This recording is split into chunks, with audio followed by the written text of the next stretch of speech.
Clara's fingers were stiff with cold as she typed the message, her breath fogging the cracked screen. The twins huddled close beside her, wrapped in the same threadbare blanket. The wind cut through the park, cruel and sharp, while city lights blinked indifferently above. She hit send, praying for a miracle, unaware that her shaking thumb had misdialed a single digit, one that would change everything. Miles away, Ethan Cole's phone vibrated across the glass surface of his penthouse desk. He was reviewing a contract, numbers, projections, cold logic, when the message appeared. "Please, we just need one night of shelter. My kids are freezing." He froze. There was no name, no context, only desperation bleeding through the words. For a man whose world revolved around control, this message felt like chaos wrapped in a plea. He almost deleted it until his eyes caught something else. The sender's number. A familiar sequence that tugged at a corner of memory he had spent 6 years trying to erase. Clara Evans. The name hit him like a pulse through the chest. He stood abruptly, the chair scraping against the marble floor. 6 years since she'd disappeared without a trace, leaving nothing but silence where there should have been an explanation. 6 years since the night she'd walked away, and he'd told himself he was fine. But the truth was, he'd never stopped looking. He read the message again, his jaw tightening.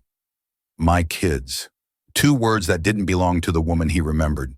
He grabbed his coat and keys, every instinct screaming that it couldn't be her, but the ache in his chest said otherwise.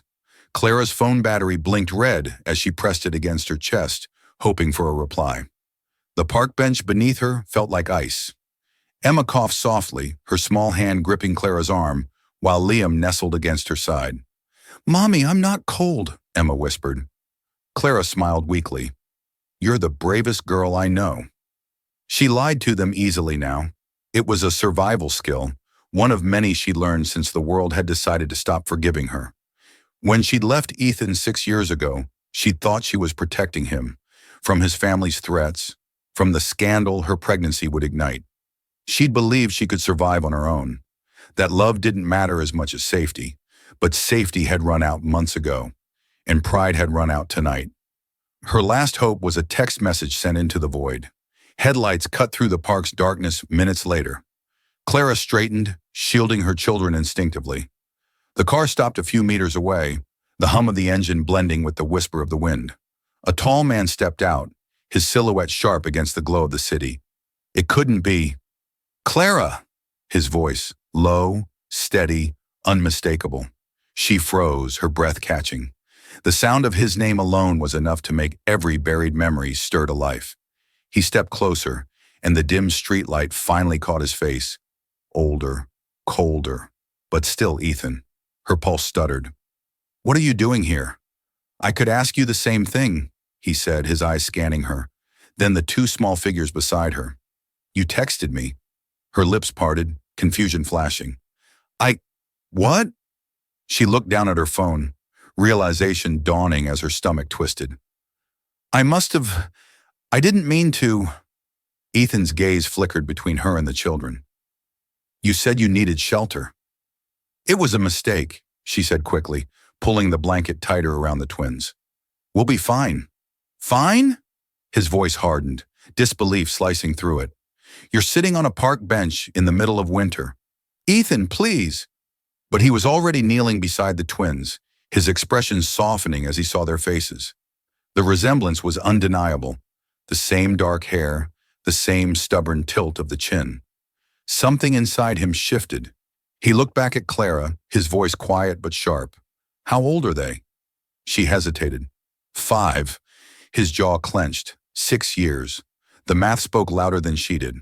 "Get in the car," he said, his tone leaving no room for argument.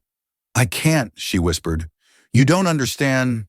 I understand that it's freezing, and your kids are shaking." His voice broke through the distance between them. "Whatever happened between us, I'm not leaving you here." Her throat tightened. She wanted to argue, to push him away like she had all those years ago. But Emma whimpered softly, and that sound shattered her resolve. Wordlessly, she gathered the twins and followed him to the car. The warmth hit them instantly. The twins pressed close, their tiny fingers reaching for the heater vents. Clara stared out the window, watching the city blur past, feeling the weight of Ethan's silence beside her. She'd imagined this reunion 1,000 times, in anger, in fear, in regret, but never like this. Finally, he spoke. "You could have called me." "I couldn't," she murmured. "You wouldn't have understood." "Try me." She looked at him, meeting his gaze for the first time in 6 years. The pain there was deep, quiet, and raw. "I left because they gave me a choice. You or them." His hands tightened on the steering wheel. "Who?" "Your family." He said nothing, but the muscles in his jaw twitched. The road ahead seemed to darken, the truth between them settling like fog. When they reached the penthouse, he stepped out first, opening her door. The twins were asleep. He lifted them gently, one in each arm, as if it were instinct. Clara followed, her heart breaking at the sight. Because for the first time, she wasn't sure if she'd come home to safety or to a reckoning. The elevator ride was silent, the kind of silence that said everything words couldn't. Clara stood near the corner, holding her coat tightly closed as Ethan carried the twins, one on each arm, with a carefulness that twisted her chest. She hadn't seen him hold anything that tenderly before. Not even her. When the door slid open, the warmth of the penthouse wrapped around them. The vast living room shimmered with soft lights, marble floors, and panoramic windows overlooking a city asleep under the weight of winter. It looked exactly like the man she remembered. Controlled, elegant, distant. He laid the twins on the couch, adjusting the blanket over them with a tenderness that didn't fit the image of the ruthless billionaire she'd read about in headlines. Then, without a word, he turned and poured 2 glasses of water, sliding one across the counter toward her. She didn't take it. Her voice broke the quiet first. "You shouldn't have brought us here." Ethan leaned against the counter, studying her. "You shouldn't have been out there." Her lips tightened. "You think I wanted that?" "No," he said simply, "but you chose it." The words hit her harder than she expected. "You don't know what I chose." His eyes flicked toward the twins, then back to her. "You chose to leave. You chose not to tell me." Clara turned away, her arms wrapping around herself. "Because I had to. Because someone told you to." His voice softened, almost to a whisper. "Was it my uncle?" She froze. For the first time since seeing him, she looked afraid. He knew then. He didn't need confirmation. The silence between them said enough. "Richard threatened you," he said. It wasn't a question. Clara swallowed hard. "He said if I stayed, he'd ruin you. Take everything. I thought I could disappear long enough for it to blow over." Her voice cracked. "But it didn't." Ethan's hands curled into fists at his sides. "You should have trusted me." "I was 23, Ethan. You were fighting him for the company. I didn't want to be the reason you lost it." "And what did you lose instead?" Her breath hitched. "Everything." The twins stirred on the couch, breaking the tension. Emma blinked awake first, her small voice filling the room. "Mommy?" Clara rushed to her, kneeling by the couch. "It's okay, baby. Go back to sleep." Emma's sleepy gaze drifted to Ethan. "Who's that?" Clara hesitated, but Ethan knelt beside her before she could answer. "I'm a friend of your mom's," he said softly. "You can call me Ethan." Emma blinked at him, then smiled faintly. "You look like Liam." Clara's heart stopped. Ethan's gaze met hers for a fleeting second, sharp, questioning, full of everything unsaid. She forced a small smile. "You must be tired, sweetheart." Emma yawned and curled back under the blanket. Within moments, both children were asleep again, their faces calm in a way that tore at Clara's chest. Ethan stood slowly, his expression unreadable. "They look healthy." "They are," she said quietly. "I've done my best." "I can see that." He walked toward the window, his reflection a silhouette against the city lights. "You could have told me, Clara. I had a right to know." She looked down. "I know." "Then why didn't you?" "Because you would have come for us," she said, voice trembling. "And he would have destroyed you. I couldn't watch that happen." Ethan turned back to her, the hardness in his features breaking just slightly. "You really think I cared about the money? The company?" "Yes," she whispered. "That's what you were raised to care about." He exhaled sharply, the sound somewhere between frustration and heartbreak. "You don't know me anymore." "Maybe not," she admitted, But I remember who you were, and I remember what Richard was capable of. He took a slow step closer. And what about now? Do you think I'm still that man? The one who let fear decide for him? She met his gaze, her voice barely a breath. I think you've become exactly who he wanted you to be. The words landed like ice between them. For a moment, Ethan said nothing. Then he turned away, his voice low and steady. You can take the guest room. The twins can stay in the one next to it. I'll have something arranged for you tomorrow. Clara frowned. Arranged? An apartment? Clothes. A new start. Whatever you need. Her throat tightened. You don't have to do that. I know, he said, but I will. She lay awake long after he left the room. The penthouse was silent except for the hum of the heater and the distant sound of the city far below. She stared at the ceiling, trying to steady her breathing, but her mind wouldn't quiet. 6 years ago, she had run to save him. Tonight, he'd found her anyway, and the look in his eyes told her this was only the beginning. Across the hall, Ethan sat in his office, a single light burning over his desk. He wasn't reading, wasn't writing, just staring at the reflection in the window. He'd thought the past was buried, but now it was alive again, sleeping under his roof, carrying his eyes, his name. And no matter how much he wanted to believe it was fate, something in him whispered it was only the calm before the storm. Clara woke to the faint hum of the city, the muffled sound of traffic and the glow of sunlight cutting through the curtains. For a moment, she didn't remember where she was. The warmth, the softness of the sheets, the quiet. It felt foreign after months of cold benches and sleepless nights. Then she saw Emma and Liam, curled up beside her on the wide guest bed, and it all came back like a wave crashing over still water. Ethan's face in the snow, the shock in his eyes, the storm of emotions she'd spent years trying to bury. She slipped out of bed quietly and padded to the window. Below, Manhattan stretched in glittering stillness. Everything about this world felt like another lifetime, one she'd tried to forget, but which had found her again. A knock at the door broke her thoughts. Clara? Ethan's voice was quiet, polite. Breakfast is ready. For a moment she considered pretending to be asleep, but the twins stirred and reality left her no escape. Give us a minute, she said. The kitchen smelled like coffee and toasted bread when she walked in. The twins' laughter filled the space.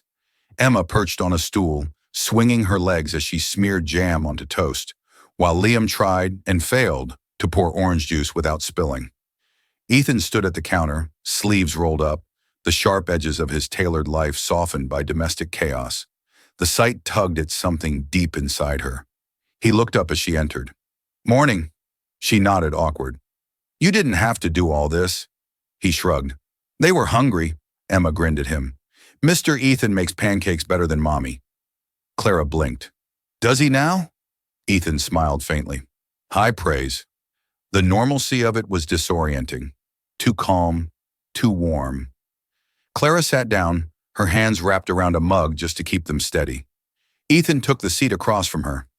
You can stay as long as you need, he said after a moment. She looked up sharply. I told you we won't be a burden, he finished. You're not. She exhaled slowly. Ethan, this can't be permanent. I know, he said evenly, but it doesn't have to be temporary either. The twins laughed again, cutting through the tension. Ethan turned toward them, a softness in his expression that caught her off guard. When he looked at them, he didn't see strangers. He saw something familiar, something he couldn't name yet, and that terrified her. After breakfast, the twins were engrossed with the penthouse's bookshelf, fascinated by the number of shiny covers and picture books. Clara followed Ethan into his office, the air between them heavier now. He gestured toward the couch. We need to talk. She didn't sit. If this is about money, it's not. Then what? He met her gaze. I need to know the truth, Clara. All of it. Her stomach twisted. I told you last night. Richard threatened me. That's not all, is it? He interrupted. There's more you're not saying. She flinched. You think I wanted this? That I wanted to disappear and raise 2 kids alone? His voice softened. No, I think you didn't have a choice, but I still deserve to know why. She pressed her fingers to her temples, the memories clawing back. He came to me after your father died, said he'd ruin you, Expose me, everything. He made sure no one would believe me if I ever came back. He had lawyers, evidence. Evidence of what? Clara hesitated. He said he'd make it look like I trapped you, that I used the pregnancy to extort you. He had photos, fake statements, things I'd never done.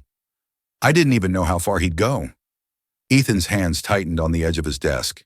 And you believed him? I believed what power can do to people like us, she said quietly. You were still fighting for control of the company. I wasn't going to be the scandal that destroyed you. His jaw clenched. He already destroyed me, Clara. You just let him do it. The words hung there, sharp and heavy. Her voice dropped. I know. For a long time, neither spoke. The city below moved on as if nothing had happened, while everything between them shifted again. Finally, Ethan stood. He's not getting away with it, Clara frowned. Ethan, I mean it, he said, his tone low and final. Whatever Richard did, I'll find proof. I should have looked for you. I should have known better. She shook her head. This isn't about revenge. No, he said, eyes dark. It's about justice. That night, Clara sat by the twins' bed, watching them sleep. The penthouse was quiet again. Too quiet. The hum of the heater filled the space where her thoughts should have been. She brushed a strand of hair from Emma's forehead and whispered, I thought I was doing the right thing. Behind her, Ethan's reflection appeared faintly in the glass. He didn't speak, just stood there in the doorway for a long time. When she finally turned to look at him, his voice was softer than she'd ever heard it. You don't have to run anymore, Clara. She smiled sadly. That's the thing about running, Ethan. Sometimes it's not about where you're going. It's about what's chasing you. And as he stood there, silent and unblinking, Ethan realized he wasn't the one being chased anymore. He was the one who had to catch up. The morning after felt different, quieter but charged, the kind of stillness that comes before something shifts for good. Clara woke early, drawn by the faint sound of the twins' laughter echoing from the living room. When she stepped out, she found Ethan sitting cross-legged on the floor, a skyscraper of wooden blocks towering precariously between Emma and Liam. Emma was giggling uncontrollably, clutching her tiny hands over her mouth. It's gonna fall, Ethan smirked. Not if I had this piece just right. The structure wobbled, then collapsed with a soft clatter. The twins burst into laughter, and for a fleeting moment, the sound filled the penthouse with something pure, something she hadn't heard in years. Joy. He glanced up at her then, catching her in the doorway. You're up early, Clara smiled faintly. So are you. Your son's competitive, he said dryly, gesturing to Liam, who was already rebuilding with serious concentration. She crossed her arms. He gets that from me. He chuckled. I doubt that. The ease between them felt fragile, like thin glass that could shatter if either of them said the wrong thing. But for now, neither did. Later that afternoon, Ethan suggested taking the twins out. They've been cooped up for too long, he said, slipping into a navy coat. There's an aquarium a few blocks away. They'll love it. Clara hesitated. Are you sure that's a good idea? They're not used to being kids, he finished gently. They'll be fine. She didn't argue after that, and when they stepped outside, the winter air hit her like a memory she hadn't invited, the last time she'd walked beside him like this, their hands brushing in quiet familiarity. The twins' excitement, however, left little room for nostalgia. Liam pressed his nose against the glass tunnel of glowing blue, pointing at a stingray gliding overhead. It's flying underwater, he whispered in awe. Ethan knelt beside him, smiling. They're amazing, aren't they? Do they ever get scared? Emma asked, clinging to Clara's hand. Of course, Clara said softly. Everyone gets scared sometimes. Ethan glanced at her, their eyes meeting briefly over the shimmering reflection of light and water. There was something unspoken there, something neither dared to name. Afterward, they stopped for lunch at a small cafe nearby. The twins sat across from them, sharing a plate of fries, humming some song only they seemed to know. Ethan stirred his coffee, then looked up. They're incredible, he said quietly. Clara smiled. They are. They're mine, aren't they? Her hand froze halfway to her cup. She hadn't expected him to say it, not yet. But now that the words were out, there was no undoing them. Clara set her cup down slowly. "Ethan, don't lie to me," he said, voice steady but sharp. "I see it. Their faces. The way Emma wrinkles her nose when she's thinking, the way Liam glares when he's losing a game. I don't need a test to know." Her chest tightened. "Yes," she whispered. "They're yours." He leaned back in his chair, running a hand through his hair. 6 years, Clara. 6 years I could have been their father." "I know." "You don't," he said, his tone breaking for the first time. "You have no idea what it's like knowing I missed their first words, their first steps." "I did what I had to do," she snapped. "You think it was easy? You think I didn't watch them grow up and wish you were there? Every time Liam asked why he didn't have a dad, I had to pretend I didn't know the answer." The twins looked up, sensing the tension, and both parents fell silent instantly. Ethan exhaled, his anger melting into something heavier. "I just wanted the truth," he said quietly. "You have it now," she murmured. The drive back was silent. The twins fell asleep in the back seat, their heads leaning against each other. Clara watched them in the mirror, her heart aching. When they reached the penthouse, Ethan carried them inside, one in each arm, their small hands resting against his chest. Clara stood in the doorway watching. There was no denying it now. He wasn't just their father. He was their missing piece. When he returned to the living room, the air between them was charged again, but softer this time. "I'm not angry about them," he said finally. "I'm angry about what was stolen from all of us." Clara nodded, her voice barely above a whisper. "Me too," he met her eyes. "I want to be part of their lives." "You already are," she said. "They adore you." "That's not enough," he said quietly. "I want them to know who I am, to know everything." Clara hesitated. "Ethan, if Richard finds out—" He cut her off. "Let him." Her heart skipped. "You don't mean that." "Oh, I do," he said, his voice cold now, resolute. "He took 6 years from me, Clara. I'm done letting him take anything else." She stared at him, searching his face for the man she used to know, and found something both familiar and new, strength tempered by regret, fury held back by love. For the first time since the night she'd left, she believed him. That night, long after the twins had fallen asleep, Clara stood by the window. Snow drifted down gently over the city. Behind her, Ethan approached quietly, his voice low. "We're going to fix this," he said. "I promise." She turned, meeting his gaze. "You can't fight the past, Ethan." He stepped closer. "Then I'll rewrite it." And though the city slept below, Clara knew nothing about their lives would ever be the same again. Ethan didn't sleep that night. The city glowed faintly through the floor-to-ceiling windows, a wash of gold and silver lights painting the penthouse in restless shadows. He stood by the glass, a file open in his hands, the faint hum of the heater filling the silence. Clara's words replayed in his head over and over. Every sacrifice, every fear she'd carried alone. By dawn, he'd made his decision. He picked up his phone and called Marissa Grant, his longtime legal advisor. "I need everything you can find on Richard Cole," he said, voice low but firm. "Bank records, corporate transfers, offshore accounts, the works." Quietly. Marissa hesitated. "That's delicate. If he finds out—" "He won't," Ethan interrupted.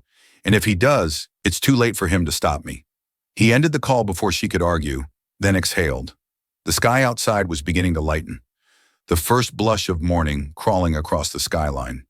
He hadn't felt this awake, this alive, in years. Clara found him at the kitchen counter an hour later, pouring coffee into 2 mugs.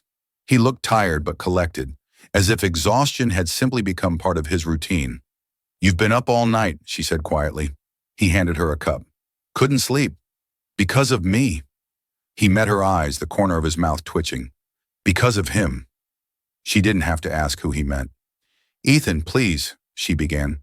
"Richard's dangerous.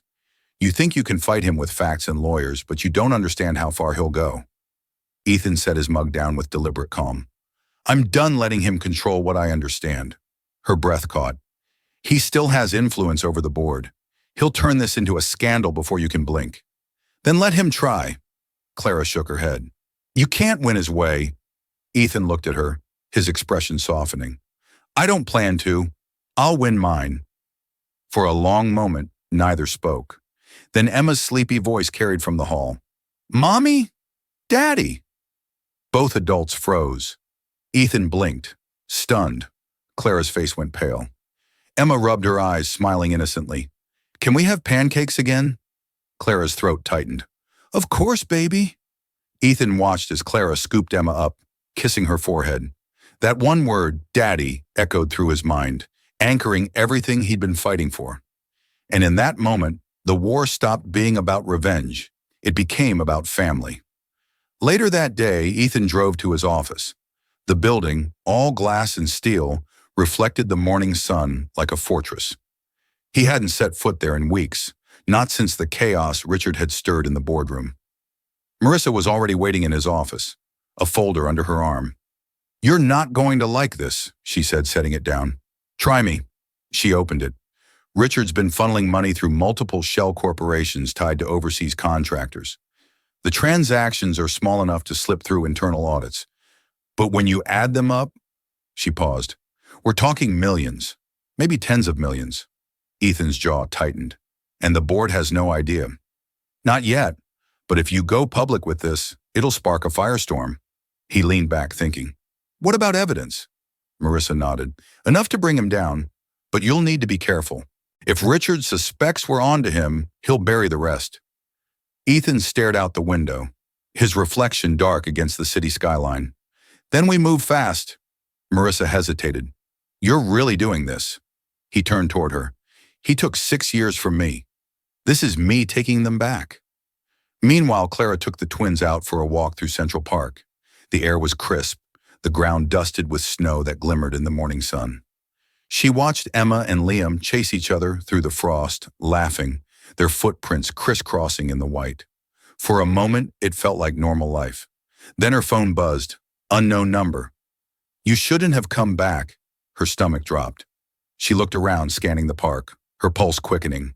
Mothers with strollers, joggers, a man feeding pigeons. No one seemed out of place, and yet the air felt colder. Another message followed. You've already cost him too much. Clara's hands trembled. She grabbed the twins' coats. Come on, kids, we're going home. Liam frowned. But we were... Now, she said sharply, pulling them close. She didn't breathe again until the penthouse door closed behind them. When Ethan returned that evening, she was pacing the living room. He frowned. Clara? She turned toward him, holding up her phone. He knows. Richard knows I'm here. Ethan's expression hardened. What did he say? Her voice shook. He said I've cost you too much already. He took the phone, reading the message in silence, then handed it back. He's bluffing, trying to scare you. It worked, she snapped. Ethan, this isn't just business anymore. It never was. He stepped closer, his tone steady. Then we fight on both fronts. You can't protect us from him. I can try, he said quietly, and I will. Her eyes searched his face. What if he hurts you? He smiled faintly, though his eyes betrayed the fear behind it. Then at least he'll know he didn't break me. She stared at him for a long moment before whispering, You've changed. Maybe, he said, but not enough to stop loving what I lost. The words hung between them, fragile and unguarded. Outside, the city lights flickered against the glass, cold and bright. But inside the penthouse, something warmer stirred. Resolve, fierce and fragile, born from everything they'd both suffered. For the first time in years, Ethan wasn't fighting alone, and Richard Cole had no idea what was coming. The message from Richard had lingered in Clara's mind for days. Even as she tried to smile for the twins and maintain a calm front, her nerves remained taut, her sleep fractured by whispers of fear. Every sound outside the penthouse, every elevator ding, every unfamiliar voice made her flinch. Ethan noticed. He noticed everything. On the third night, when he found her sitting by the window with a cup of untouched tea, he didn't ask what was wrong. He simply sat beside her, the quiet between them thick with unspoken worry. He won't stop, she said finally, her voice barely audible. Richard doesn't lose. He destroys. Ethan's jaw tightened. Then I'll destroy what he built. You can't win by becoming him, she murmured. That's what he wants, to pull you back into that world of power and control. Ethan looked out at the skyline, his reflection cold in the glass. He already took enough from me. I'm not letting him take you too. Her breath hitched. Ethan, I've been gathering evidence. Marissa's building a case. Once we expose him, he'll have nothing left to hide behind. Clara turned toward him, fear darkening her eyes. You think that will stop him? He'll burn it all down before letting you win. Ethan met her gaze steadily. Then I'll rebuild, this time with something worth protecting. Her lips parted slightly, her words caught between disbelief and longing. And what exactly is that? He didn't look away. You, them, us. Clara froze. The simplicity of it undid her. For a long time, neither moved. The city glowing around them, two broken souls caught in a moment that felt almost whole. But peace never lasted long in Ethan's world. The next morning, Marissa called with news. Her voice came through the speaker, clipped and urgent. We found something big, she said. A hidden account tied directly to Richard's name. Offshore. Cayman Islands. Ethan leaned against his desk. Can we trace it back? We already did, she replied. The transactions linked to at least 3 shell corporations under Cole Holdings. That's enough to trigger an internal investigation. He allowed himself a small, satisfied exhale. Good work. Marissa hesitated. There's one problem. Someone's tipped him off. He knows you're digging. Ethan straightened. How? I don't know, but he's moving funds. Fast. Ethan's mind raced. Then we move faster. Marissa sighed. Ethan, listen to me. This isn't just about corporate fraud anymore. If Richard feels cornered, he won't fight fair. He'll come for whatever you care about most. Ethan's voice hardened. He already has. By afternoon, the first strike came. A headline flashed across every major business outlet. KOL Industries under investigation for tax fraud. The article accused Ethan himself of funneling millions through offshore accounts, the very ones Richard had created. Within hours, reporters gathered outside the company's headquarters. Stock prices dipped. Board members panicked. Marissa called again. He flipped the narrative, made it look like you're the criminal. Ethan, this is bad. I can handle it, Ethan said. Can you? The board's already discussing suspension. Richard's making calls. He's ahead of you. Ethan glanced toward the living room, where Clara was playing with the twins, their laughter faint in the distance. His chest tightened. Then we make it personal. Ethan, I'm done playing defense, he said, hanging up. That night the storm broke. Ethan arrived home late, his coat drenched with rain, his expression carved from steel. Clara met him at the door, worry clouding her face. What happened? He leaked everything, Ethan said. My name, my accounts.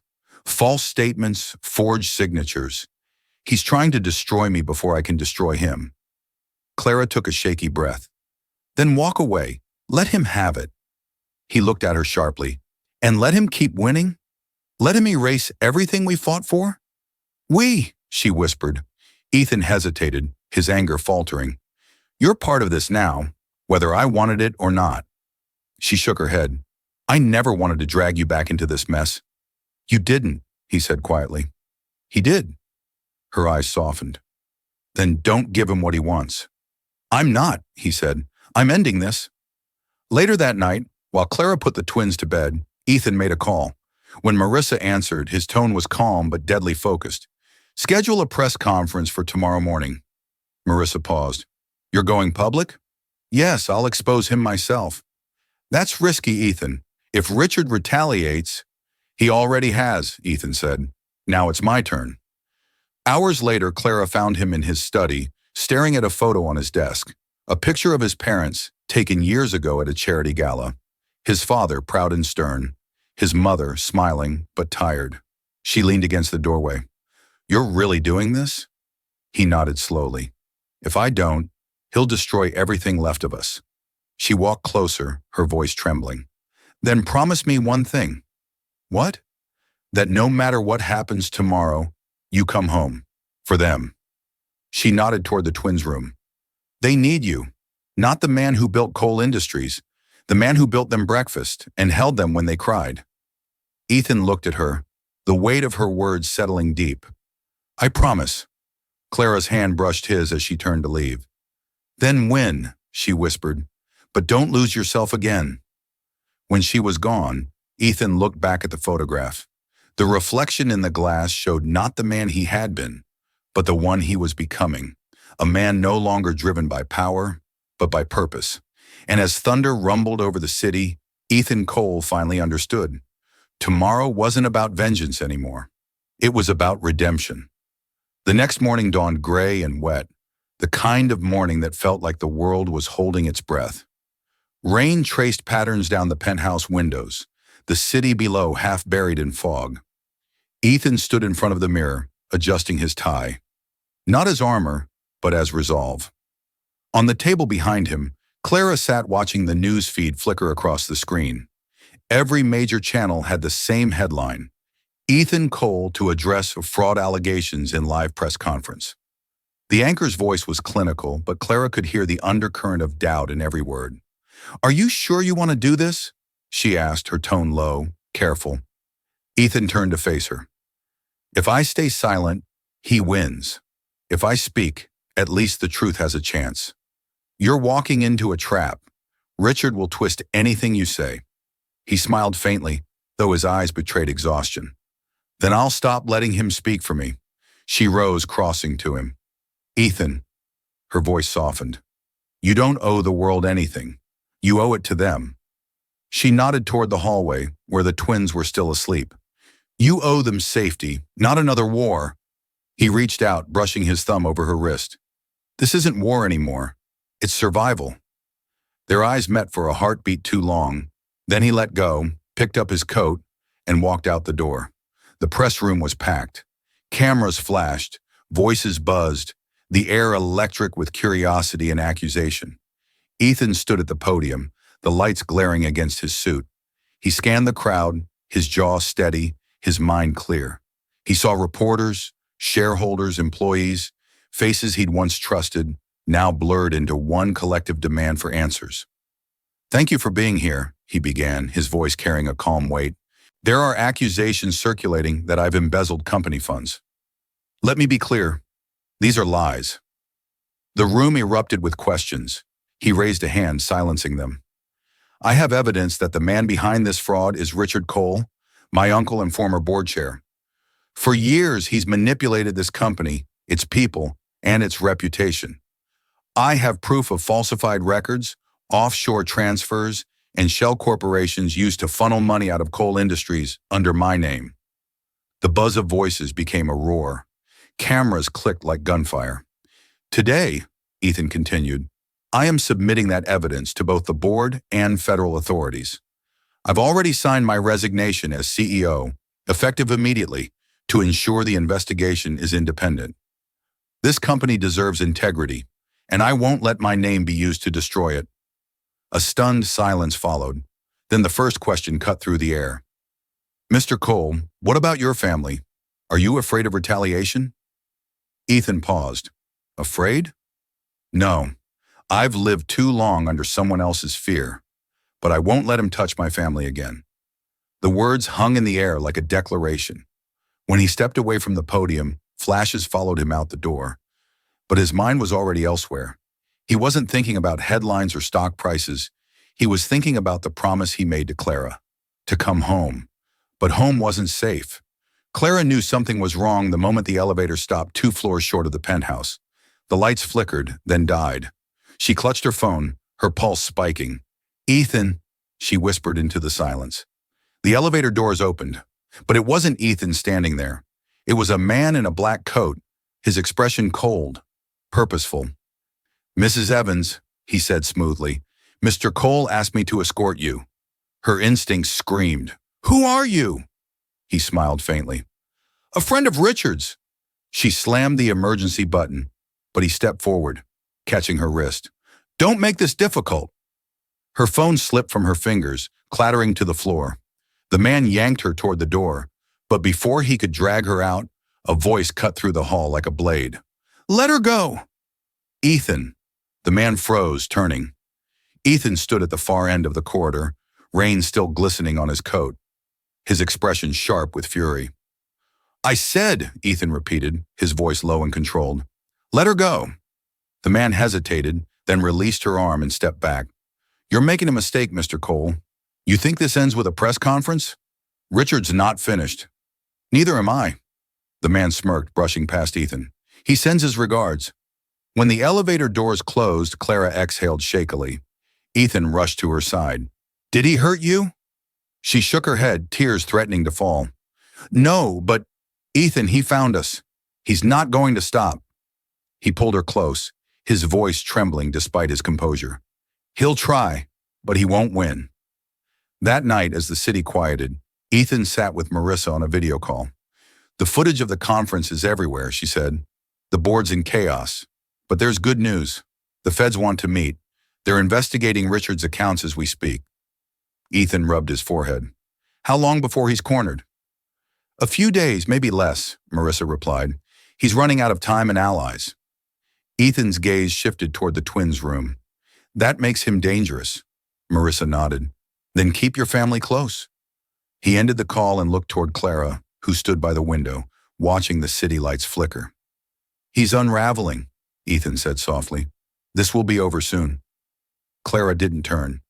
"You said that before." He crossed to her, resting a hand on her shoulder. "This time, I'm not letting him write the ending." She turned then, eyes searching his. "And what if he already has?" For a moment, neither spoke. Then Ethan whispered, "Then I'll rewrite it myself." Outside, thunder rolled again over the city, distant but coming closer. The battle for truth wasn't over, but for the first time they weren't running. They were standing together. The night after the press conference, the city didn't sleep, and neither did Ethan.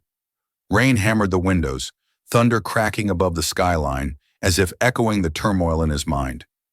He stood by the window, his reflection fractured by rivulets of water, staring at the dark silhouette of coal industries in the distance. It looked like a fortress, but one he no longer belonged to. Behind him, Clara stirred from the couch. She'd fallen asleep there after hours of restless pacing, still shaken by the attack in the elevator. A blanket had slipped off her shoulder. Ethan gently tucked it back around her, his hand lingering for a moment. She murmured something in her sleep, his name, soft, uncertain, and he felt that familiar twist in his chest.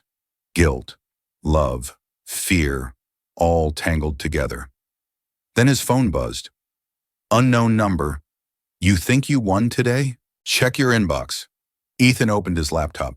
Within seconds, a new email appeared, an anonymous message containing a video attachment.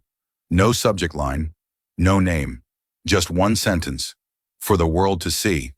He hesitated, then clicked play. The video was grainy, filmed from a distance. It showed Clara stepping into Ethan's penthouse for the first time weeks ago, holding the twins' hands. A voiceover, Richards, played over the footage. Family reunion or scandal? Sources say billionaire Ethan Cole has been secretly supporting his mistress and their illegitimate children while embezzling corporate funds to hide it. More to come. Ethan's blood ran cold. He scrolled down. The video had already been uploaded to several news outlets. Thousands of views, comments exploding. His phone began to ring. Reporters, board members, friends. He slammed the laptop shut. Clara sat up at the sound. "What happened?" Ethan didn't answer immediately. His throat felt like sandpaper. "He's gone public." Her eyes widened. "What did he do?" He looked at her, pain flickering behind his calm exterior. "He's telling the world you're my mistress, that the twins are the reason I stole company money." Clara froze. He can't do that." "He already did." She covered her mouth, shaking her head.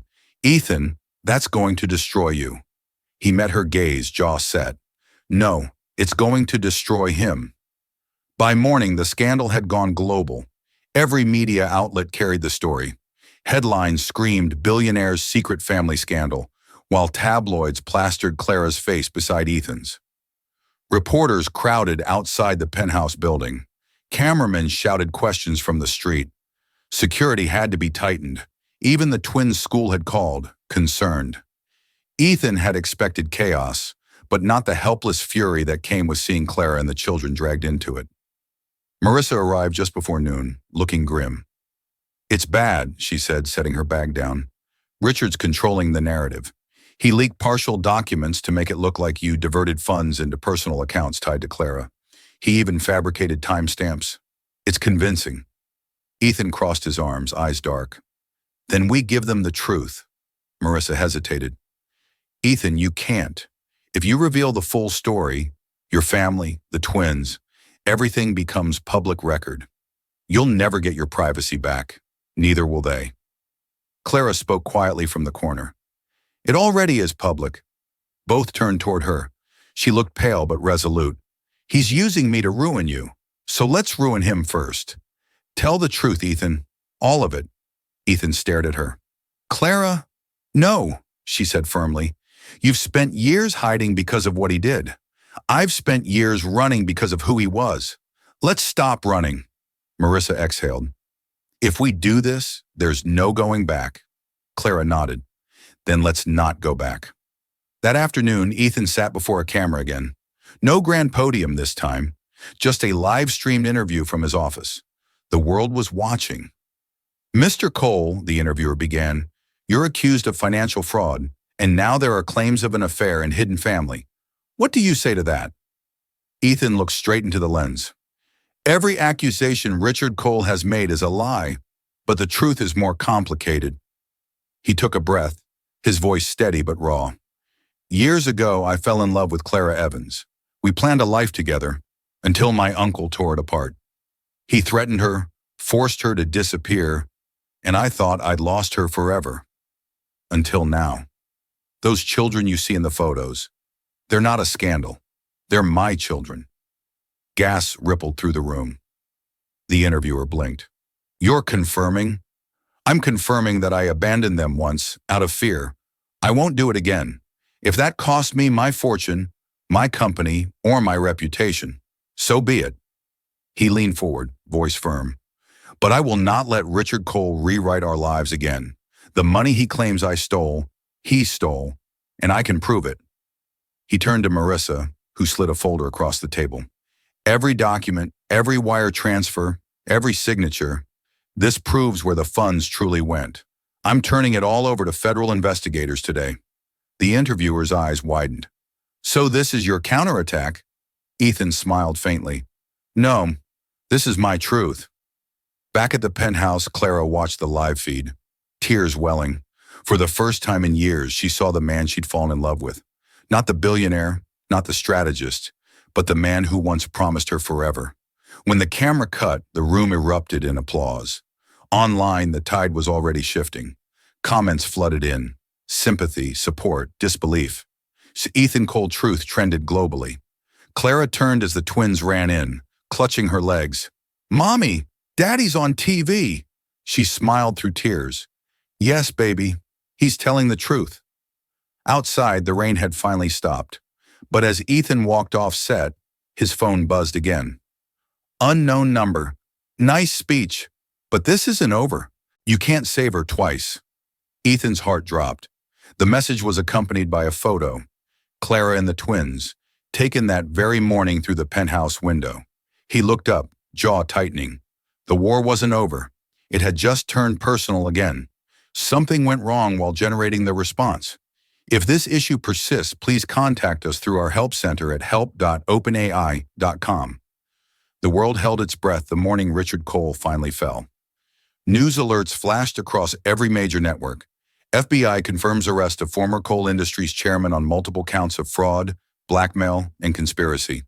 But Ethan didn't celebrate. Not yet. He stood at the window of a quiet hospital room, staring at the faint orange sunrise burning through the fog. The world outside was moving on, but inside time had stopped. Clara lay in the bed behind him, pale but breathing, the steady beep of the heart monitor proof she was still here, still his. It had happened fast. The night before, after the live broadcast of his confession and the evidence leak, Richard's desperation turned violent. He'd cornered Clara and the twins in the underground parking lot while Ethan was meeting investigators. A hired driver intercepted them, one of Richard's men. A chase, A crash, and then chaos. By the time Ethan reached the hospital, Clara was unconscious. The twins were shaken but safe, and Richard had disappeared until this morning. A soft knock broke his thoughts. Marissa stepped in, her face drawn but triumphant. "They got him," she said quietly. "Interpol found him trying to board a flight out of Lisbon. He's in custody." Ethan turned, eyes red-rimmed but clear. "Is he talking?" "He doesn't have a choice. The FBI is releasing the full statement today. Money laundering, embezzlement, false testimony. He's finished." Ethan nodded slowly. "And the company?"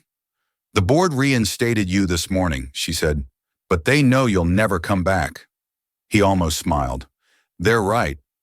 Marissa hesitated, glancing toward Clara. "You did what you set out to do. You took back your name." Ethan looked at her, voice low.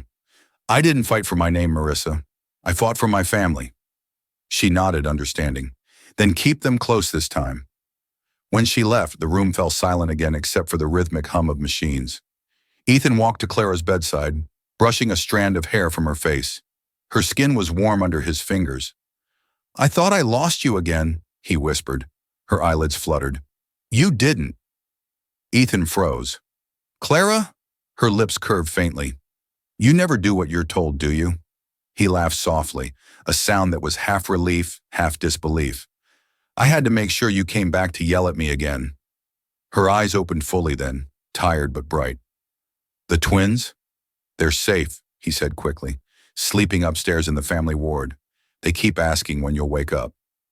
Clara tried to sit up, but he gently held her hand. "Easy. You've been through enough." She looked at him, really looked, and her voice cracked. "It's over, isn't it?"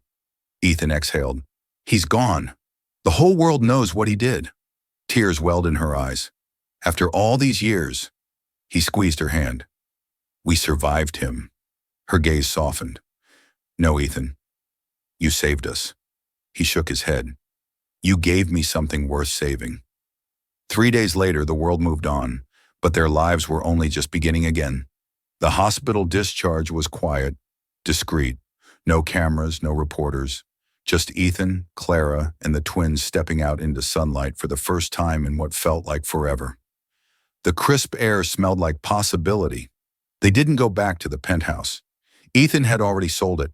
Instead, he drove them north, hours away from the city, to a secluded home overlooking the ocean, the kind of place he'd once promised her they'd live, back when life still felt simple. Clara stared at the view as they pulled in. The endless waves, the white porch, the silence. "It's beautiful," she said softly. Ethan smiled. "It's peace. Thought we could try it out for a while." She turned to him. "And after that?" He looked at her, then at the twins tumbling out of the car, laughing in the grass. "After that, whatever we want. No boardrooms, no cameras, just us." Clara reached for his hand. "It almost feels like a dream." He squeezed her fingers. "Then let's not wake up." That evening, the four of them sat on the porch, wrapped in blankets as the sun dipped below the horizon. The twins roasted marshmallows over a small fire pit, giggling as they tried not to burn them. For the first time in years, Ethan allowed himself to breathe, to really breathe. Clara leaned her head against his shoulder. "Do you ever think about what would have happened if we'd never met again?" He smiled faintly. "Every night, and every time I realize I would have been a man with everything and nothing at the same time." She looked up at him. "You still could go back, you know. Run the company, rebuild your empire." He turned to her, his expression soft but certain. "I already have." Her brows furrowed. "What do you mean?" He gestured to the twins chasing fireflies across the yard. "That's my empire now. And this," he touched her hand, "is my home." Tears shimmered in her eyes. "You always were terrible at pretending not to care." He chuckled. "I had to learn from someone." They sat there in silence, the sound of the waves steady, eternal.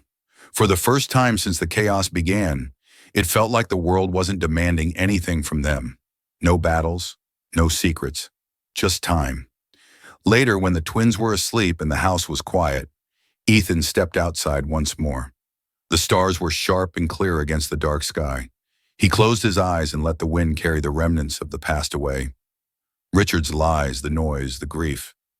When he turned back toward the house, Clara was standing in the doorway, framed by soft light. "Come to bed," she said with a sleepy smile. He nodded, walking toward her. And as he did, he realized something simple and profound. The man who once built empires out of steel and glass had finally built one out of love, and it would last.